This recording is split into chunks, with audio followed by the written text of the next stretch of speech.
Welcome to Breaking News to Trading Moves.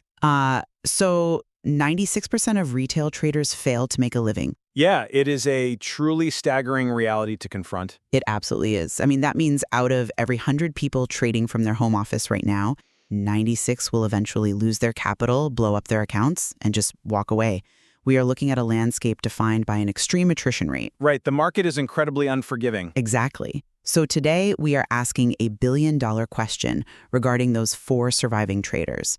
Are they simply executing superior mathematics? Or, have they mastered their own psychology? And that brings us to a very clear division in how we understand market success. Yeah, it does. I argue that a verifiable, mathematically sound strategy, a structural edge, basically, is the primary driver of profitability. The math dictates the outcome, and you simply cannot out-psychology a negative expected value game. Well, and I contend that psychological resilience and emotional discipline are the ultimate determinants of profitability. You can possess the most elegant mathematical blueprint in the world, but psychology is the execution bottleneck.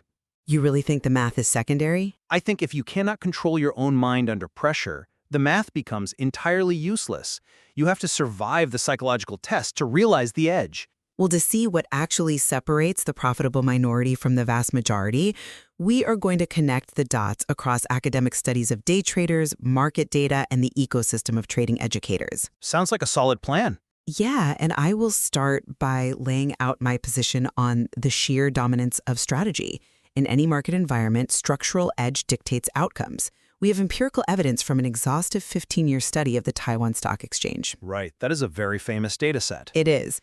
And out of roughly 360,000 day traders operating in any given year, only the top 500 consistently profit net of fees. They earn about 28.1 basis points per day. Let us pause there for a second to ensure we clarify that metric. 28.1 basis points is just under a third of 1%. Right. To the average listener, earning a fraction of a percent per day might sound somewhat trivial. It sounds small until you understand how these specific traders operate. A basis point is 1/100th of 1%. When you apply 28 basis points of profit daily to a leveraged capital base, that compounding effect turns into a substantial, sustainable living. Assuming they can maintain that performance, yes. But they achieve this outperformance through specific mechanical actions. They use aggressive limit orders, they concentrate in a few stocks, and they utilize short selling. Their success is a product of structural advantages and mathematics. I see what you're saying, but Relying purely on mindset often just masks bad math. It is a narrative heavily promoted by educators hiding behind survivorship bias, where we only look at the winners and assume their positive attitude caused their success. We completely ignore the thousands who had the exact same mindset but went bankrupt due to a mathematically flawed approach. I come at it from a slightly different way. I acknowledge that the math matters. A strategy obviously must possess a theoretical edge.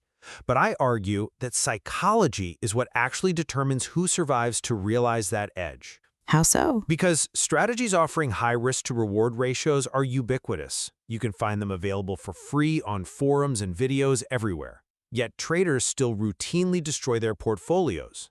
But is that really a psychological failure? Absolutely. It is an inability to resist impulses. The true top 1% are separated by their decision quality under uncertainty and their emotional control. A mathematical edge is totally worthless if the human operator self-destructs via loss aversion or self-attribution bias. So you are blaming the operator, not the system. Yes, because you can hand someone the perfect formula for wealth creation, but if they panic the moment the market moves against them and abandon the plan, well, the structure collapses. You claim traders fail because they cannot resist impulses. But I would argue they never had a chance because the supposed edge they were sold was a mathematical lie to begin with. The trading education industry routinely sells the illusion of an edge. Ah, you are referring to the mentor complex in retail trading? Exactly. And when the strategy inevitably fails, they use psychology as a highly convenient scapegoat. Look at the SEC litigation against Manuel Jesus, known online as Manny Bacchus, or the stock trading whiz kid. Right. That case was wild. He claimed historic trading recommendations yielding returns higher than 1,400%. He was penalized $1.5 million by the SEC for faking trades. The mechanics of the fraud were incredibly bold. He had someone else running the chat, did he not? Yeah, he actually had another individual picking stocks without any guidance or mathematical framework whatsoever, while that person posed as Bacchus in chat rooms. A completely fraudulent operation preying on retail participants. Precisely. Retail traders lack institutional tools, and selling psychology is a very easy way for fake gurus to blame the student.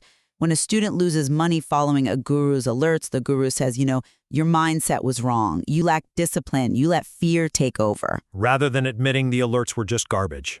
Right. Now, the strategy itself lacked a mathematical edge. Here is an analogy for you. You cannot win at a rigged roulette table just by staying calm and meditating. Sure, the house always wins eventually. You can possess the emotional discipline of a monk, but if the game pays out less than the probability of winning, you will eventually lose all your capital. The strategy is the table you choose. If psychology is the main factor, why do institutional traders rely heavily on quantitative algorithms rather than just hiring psychological coaches for discretionary traders? Well, that is a compelling argument, but have you considered that retail trading is a completely different environment from institutional trading? You mentioned the rigged roulette table. At a hedge fund, you are not playing alone. True, there is infrastructure. Exactly. A hedge fund trader has a risk manager literally tapping them on the shoulder. They have software enforcing hard daily loss limits that will physically lock them out of their trading terminal if they drop below a certain threshold. They have guardrails. Yes, they have an institutional mandate they cannot breach. The retail trader is sitting alone in their home office. They are the algorithm, they are the execution system, and they are the risk manager. Which is a heavy burden. Retail's downfall is precisely this lack of oversight, which makes psychological discipline the only defense mechanism they have. Fake gurus flourish exactly because they prey on those unmanaged psychological vulnerabilities. They sell the dream of easy money to people who lack the emotional fortitude to handle the reality of risk. And we see the red flags everywhere in the community. The luxury cars, the exclusive masterminds, the carefully curated screenshots of winning trades. Right, but contrast that retail marketing with what actual mature professionals look for. There is a survey from Quant Labs regarding how proprietary trading firms evaluate talent. Okay, what do they look for? When they look at a trader's track record, they do not care about the screenshots of massive wins. They actually value third-party verified records of losses. I want to spend a moment here. Why specifically the losses? Because a verified history of losses proves a trader has the psychological fortitude to stick to a process during inevitable drawdowns. Let us explore the mechanics of why that matters. Go ahead. Anyone can hold a winning ticket. A large win often just proves you bought a lottery ticket at the right time.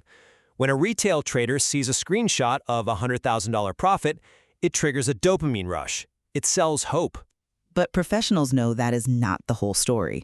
Exactly, because a professional risk manager knows that every mathematical strategy has a statistical failure rate. The strategy will eventually experience a losing streak, mathematically speaking.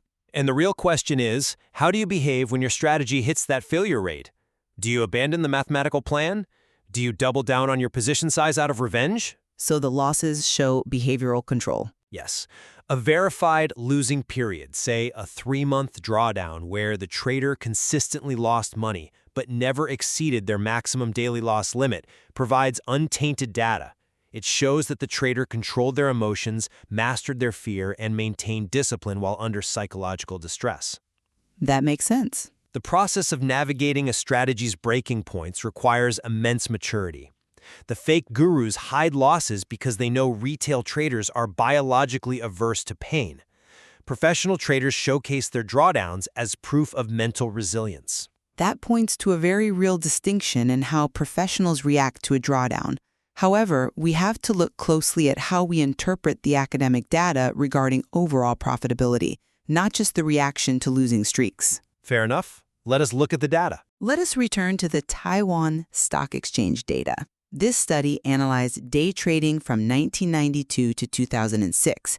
It provides concrete proof that strategy dictates success. In what specific way? The researchers sorted traders based on returns in year 1 and analyzed their performance in year 2. Those top 500 traders actively forecast short-term price movements and demand liquidity rather than passively supplying it. Could you clarify that mechanism for the listener? What does it mean to demand liquidity versus supply it in this context? Sure. Let us use the analogy of a used car dealership. Most retail traders are the ones walking onto the lot, looking at the sticker price, and just paying it. Taking the market price. Right. They are using market orders, taking whatever price is immediately available. They are supplying liquidity to the market and paying a premium to do so. The top 500 highly profitable traders operate like the car dealers themselves. So they are setting the terms. Exactly. They set the bid and the ask spread. They place aggressive limit orders, meaning they dictate the exact mathematical price they are willing to transact at. Capturing the difference between the buying and selling price. Correct. More than 70% of the trades executed by these highly successful individuals are aggressive limit orders. Their success is mathematically predicted by past performance, dollar volume, and highly specialized trading habits. So you are saying it is purely mechanical. It is not a matter of them just having a calm demeanor. It is a mechanical, structural edge. They identify specific mathematical setups, deploy capital aggressively, and repeat the process. I am looking at that exact same 15-year data set, and I offer a counterinterpretation. While perhaps 15% of day traders might show gross profits in a given year, less than 1% profit consistently over a decade. Right, the attrition is high. Yes. And the mathematical edge you are describing is incredibly fragile. Maintaining that statistical advantage requires avoiding precise psychological traps, specifically hindsight bias and the disposition effect. I hear what you are saying about psychology, but let us stick to the data. How exactly does hindsight bias destroy a mechanical limit order strategy? While hindsight bias tricks the brain into believing that past events were entirely deterministic, a retail trader looks at a historical chart, sees a breakout, and thinks, obviously, the price was going up there, I should have bought. They think they knew it all along. They trick themselves into believing the market is easily readable. This prevents them from doing the hard math of probability because their ego convinces them they can predict the future. That is a behavioral trap, sure. But even more damaging is the disposition effect. The academic paper explicitly notes that the vast majority of these hundreds of thousands of traders fail due to perverse security selection. They consistently buy stocks that drop and sell stocks that rise. Which the researchers do attribute to the disposition effect. But I would say that is a failure of system design. No, I really think it is a direct manifestation of emotional interference. If you are listening to this and you have ever held on to a losing stock because you did not want to realize the loss, that is the disposition effect. Holding out hope for a bounce. Exactly. Traders are eager to realize gains to boost their ego. When a stock goes up slightly, they sell it immediately because realizing that gain floods the brain with positive reinforcement. It secures a win. While letting the losers run? Right. Conversely, they refuse to accept a loss because realizing a loss finalizes the failure. It damages their self-image, so they hold on to losing positions hoping they will bounce back. So it is an ego protection mechanism. Yes, you do not hold a losing stock because you forgot the math. You hold it because taking the loss hurts your ego. The human brain is biologically hardwired for loss aversion. The math is irrelevant if the human operating the system cannot override their own neurological programming. I am just not convinced by that line of reasoning because you're treating risk management as if it is an emotional therapy session. It is not. Risk management is entirely mathematical. It is more than just math on a screen. But it is a strict formula. Professional risk management involves calculating expected value, establishing exposure netting, and understanding convexity. Hold on, before we move forward, let us define convexity for the listener, because that sounds like a concept reserved for institutional desks. It is, but the principle applies universally. Convexity is about structuring a bet where the downside is strictly capped, but the upside potential scales exponentially.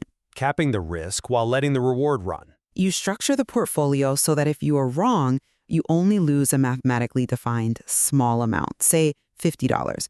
But if you are right, the profit potential scales to $500. Okay, that makes sense. You calculate expected value by taking the probability of a win multiplied by the average win and subtracting the probability of a loss multiplied by the average loss. If that number is positive, you have an inherent edge. Those are strict quantitative concepts. They are the entire framework. If a strategy is properly constructed with a positive expected value and correct position sizing, the math inherently protects the trader from ruin. You ask rigorous questions before you even trade. Like what kind of questions? Like, what exactly am I long? What specific variable breaks this thesis? How much capital is destroyed if the variables change? You size the position so small that the emotional response is mathematically muted. So you are saying you just dial down the size to dial down the emotion? Yes. The reason retail traders feel that intense emotional pain is because they did the math wrong in the first place. They allocated way too much capital to a single unverified bet. If the math is right, the emotion never enters the equation. I am sorry, but I just do not buy that. Let me tell you why. You are describing risk management as it exists on a spreadsheet, in a total vacuum. It is a framework that works. You assume the human will act perfectly rationally. Sure, calculating expected value works if you have a pristine spreadsheet and the discipline of a machine. But I argue that risk management is entirely psychological in practice. You think the spreadsheet goes out the window? I think knowing you need to stop trading and actually stopping are two completely different realities. We see this documented by actual traders navigating live markets. You are referring to the gap between knowing the rule and executing the rule in real time. Precisely.